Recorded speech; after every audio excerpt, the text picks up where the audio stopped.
സദാ സമയത്തും മുഴങ്ങുന്നൊരു മദ്ഹുണ്ടെങ്കിൽ അത് അഷ്റഫുൽ ഖൽഖ് സ്വല്ലല്ലാഹു അലൈഹി വസല്ലം തങ്ങളുടെ മദ്ഹൊന്ന് മാത്രമാണ്.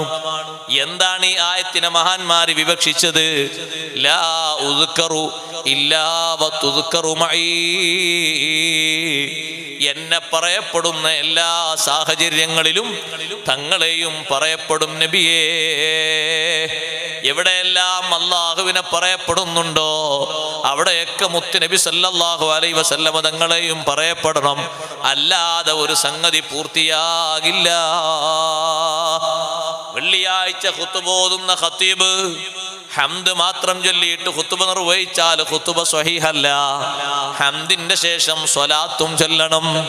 നിസ്കരിക്കുന്ന ഒരു മുസ്ലിം നിസ്കാരത്തിൽ അള്ളാഹുവിന് അഭിവാദ്യം അർപ്പിക്കുന്നു.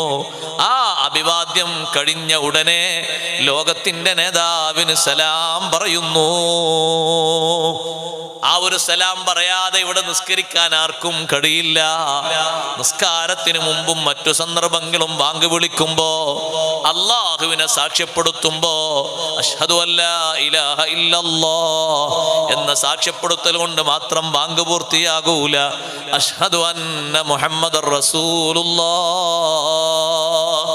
24 മണിക്കൂറും ഈ ഒരു ശബ്ദം ലോകത്ത് മുടങ്ങിക്കൊണ്ടിരിക്കുകയാണ്. വാങ്ക് മുഴങ്ങാത്ത ഒരു സമയം ലോകത്തില്ല. നിസ്കാരം നടക്കാത്തൊരു സമയവും ലോകത്തില്ല.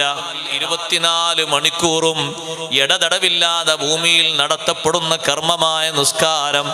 ആ നിസ്കാരങ്ങളിൽ അള്ളാഹുവിനെ സ്തുതിക്കുന്നതോടൊപ്പം നബി സല്ലല്ലാഹു അലൈഹി വസല്ലം തങ്ങളെയും പുകഴ്ത്തുന്നു. അവിടത്തേക്കൊരു സലാം പറയാതെ കൃത്യമായും ആ സലാം കൊടുക്കാതെ ഒരാൾക്കും നിസ്കാരം ലഭിക്കില്ല.